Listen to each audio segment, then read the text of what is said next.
Today, I'm going to talk to you, as they said, about birth, but I'm going to talk to you a little bit more about what we know of ourselves as humans. Home birth. Clay Christensen says that disruptive innovation transforms a practice or a product that is commonly and has been traditionally available only to the privileged few and makes it mainstream. Makes it so much more affordable and accessible that suddenly everybody's doing it. So in North America, we believe that the disruptive innovation was hospital birth. Isn't that what made birth safe and accessible to all women? Safe birth. Well, it turns out that some women don't agree. Some women want to stay in their own homes. We've exported this idea of hospital birth being the way to get safe birth to low-resource countries. But even in low-resource countries, women aren't coming in droves to the hospital. Why is that? What's going on? And is the disruptive innovation hospital birth or is it home birth? You're all familiar with this image. That's DNA. I'm going to talk to you a little bit about the science, physiology of humans, and what we've come to understand. You can see those components that are joining from two human beings' genetic information to predict what the future will be for this human being. Turns out that's the same kind of linkage that happens between an environment and the physiology of birth. We've learned a lot about it from watching animals. Animals in captivity, for some strange reason, when they're outside their familiar environment, they have a hard time getting pregnant. They have a hard time staying pregnant. They have a hard time staying healthy while pregnant. And they have a hard time releasing their babies when they feel like they're being watched, when they feel like they cannot get in what position they have, they cannot access the comfort measures or the food that they want. They're fearful, anxious, or lonely. This is Mei Zhang and Lisa is the elephant. They both successfully delivered in captivity. How did they do it? They could get in whatever position they want. They were given environments that were so familiar to them. Maybe they were still in a zoo, but something about it allowed them to do what they had to do. And part of that was that the zookeepers and the veterinarians weren't anywhere to be seen. They were behind hidden video cameras. So what does that tell us? What if every time a young, healthy man wanted to run a marathon, he was told, "Oh, it's okay, we're not sure you can do it, and you might have a heart attack in the process, so why don't you come into the hospital, and we could run you a marathon around the hospital, but don't worry, you can bring somebody with you, and your supportive spouse can be there, and we will monitor you to make sure that you're okay, and just in case you do have a heart attack, the emergency personnel will be standing right there, and just in case you do have a heart attack, you better not eat, and we probably should restrict your fluids."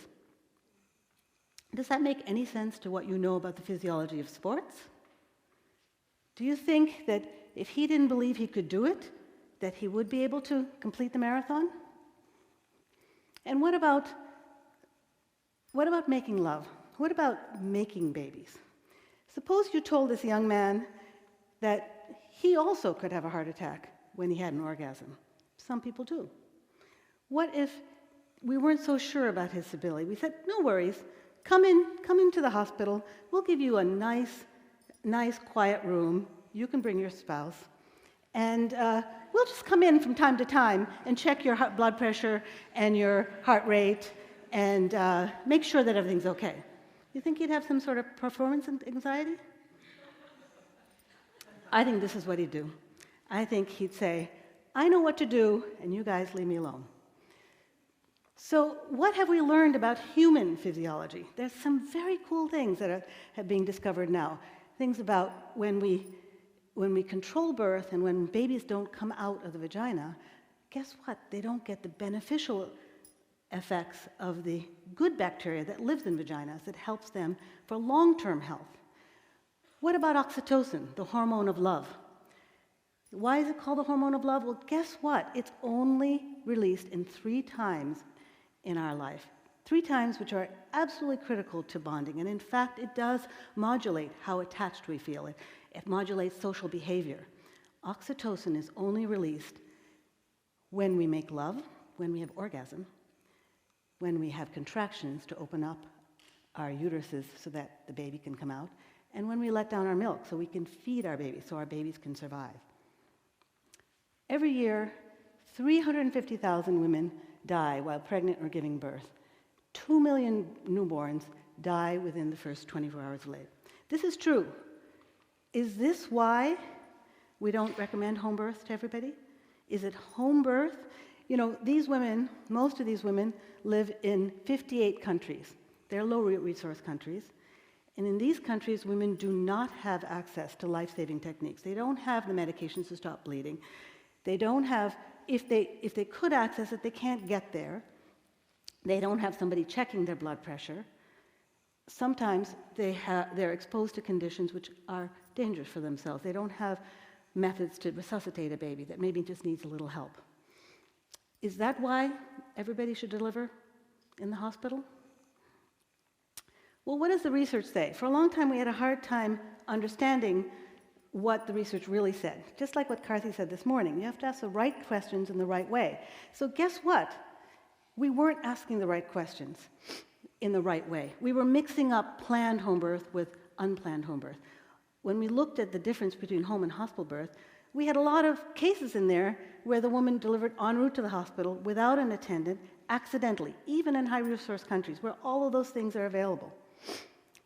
And that doesn't tell us the story. If we don't know who's attending her, what their skill set is, if we don't know if she can change the plan when she is in trouble, we don't know what's really dependent on place of birth and what is instead dependent on the type of care she gets.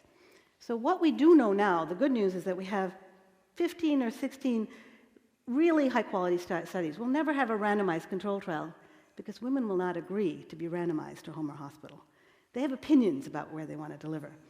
And they've tried. There was one trial that they did. They tried to run it for about 15 years. They got 11 women to agree. Not big enough to say something. So what we know is that for an essentially healthy woman who has attendants with skills, who has those skills, those attendants bring basic equipment and medications, and they have seamless access to specialized care when a complication arrives, we actually get healthy mothers and babies, and they experience less interventions. So what's the problem? Why don't we all agree that that's the system that we should set up? I study attitudes and what leads to attitudes among maternity care providers. And I did this in Canada, a big, large national study, and you can see that midwives and obstetricians and family physicians don't agree. Why does that matter? Provider attitudes matter because they influence what women choose. Women want to do what's best for their body, and they want to be able to believe their providers. We know that providers who know more about breastfeeding and have education about it, their patients will be more successful with breastfeeding. We know that women who choose cesarean on demand, their providers are more likely to have chosen that for themselves. There's something else going on there. So if we ask the right questions of the right people, we might ask the women, what happens when they listen to their providers and they try to access safe care and they leave their homes and their familiar environments and they come in? Well, they're told, this is what they say. I was told to be quiet and lie down. I was put in a room with women I didn't know. I didn't know that man. He came in and he said to me, spread your legs like you did when you got pregnant. I had to undress in front of women, strange men.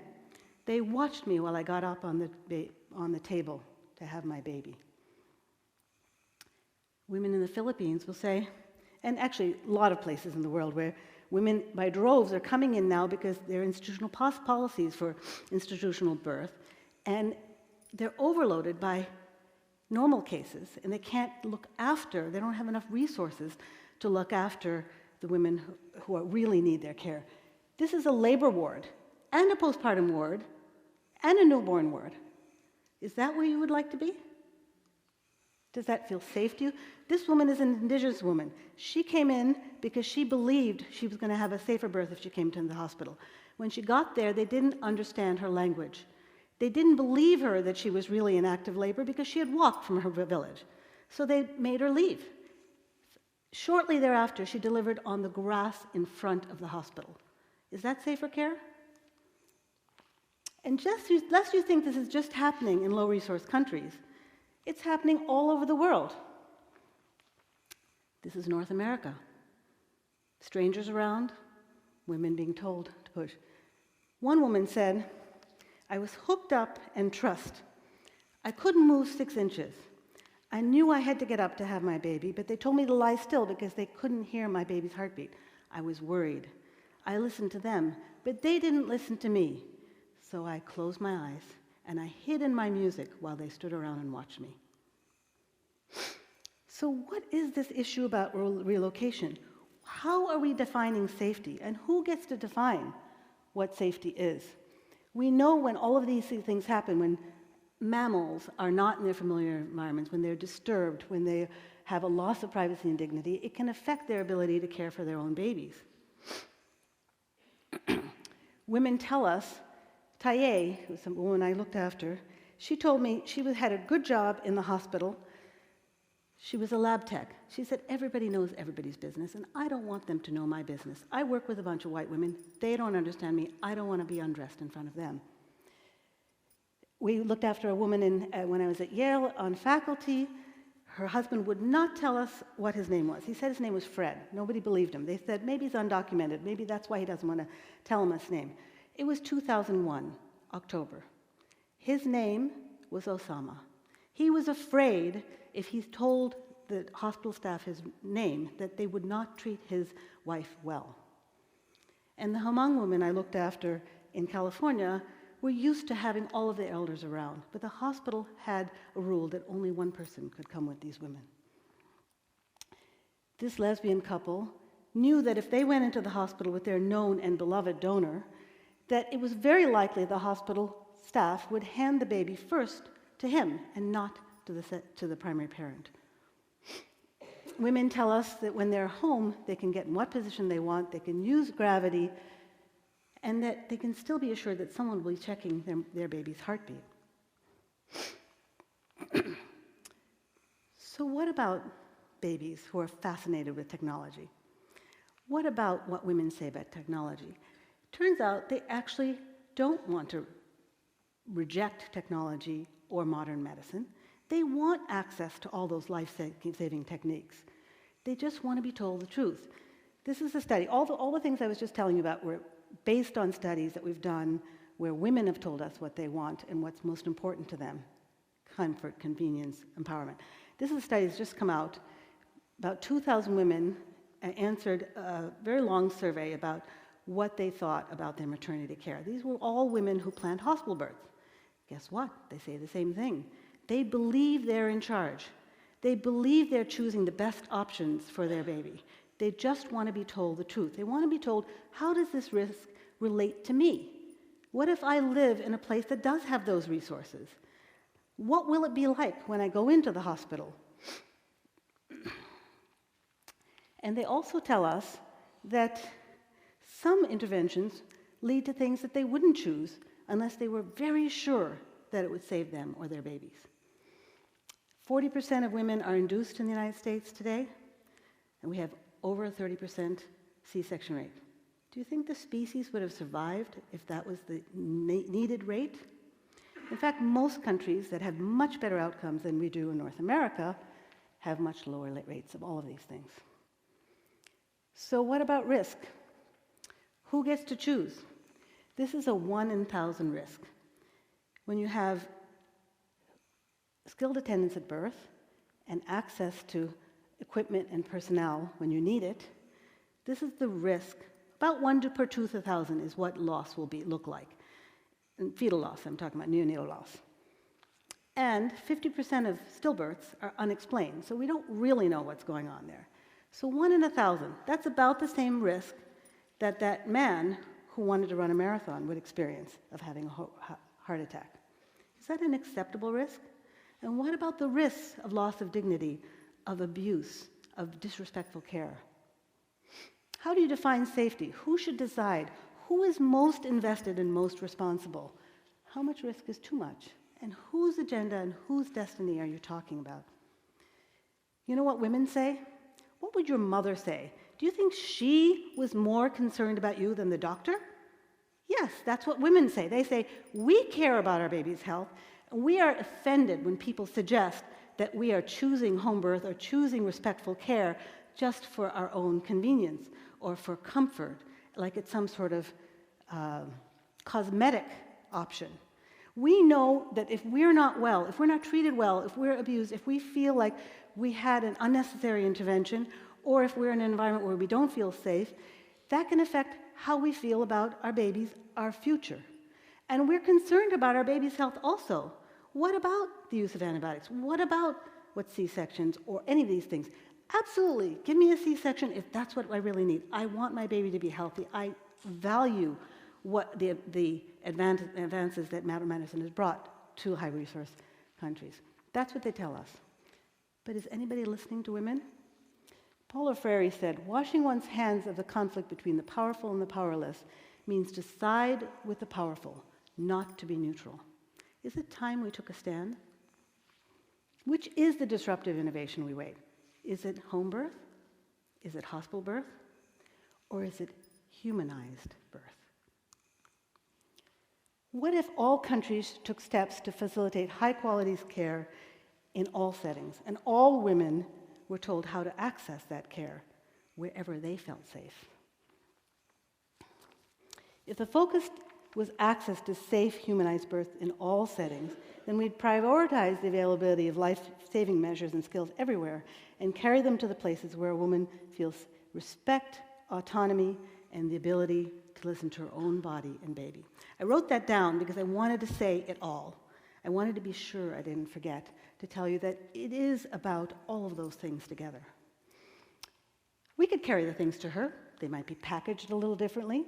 We know most people won't need IVs if they're cared for. If they start out, if they're healthy, we're talking about term pregnancies here. We could be ready, standing by with resuscitation equipment for her baby. Doesn't look like the hospital, but it's got all the same stuff. Meanwhile, the woman could get in whatever position she wanted.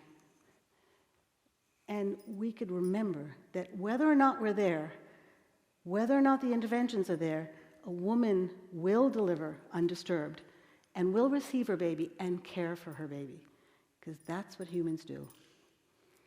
They would receive their babies with joy and with the people that they love, with gentleness. We could attend them if we attended them in that respectful way, perhaps they would invite us back into their homes to help them learn how to care for their babies. And their babies would come out alert and healthy and ready to receive the wisdom of their grandparents. This is what one of my favorite photojournalists said. This has been around for a long time. I graduated here in 1978, and I read this book shortly thereafter. Suzanne Arms said, if we hope to create a nonviolent world where respect and kindness replace fear and hatred, we must begin with how we treat each other at the beginning of life, for that is where our deepest patterns are set. From these roots grow fear and alienation, or love and trust. Thank you.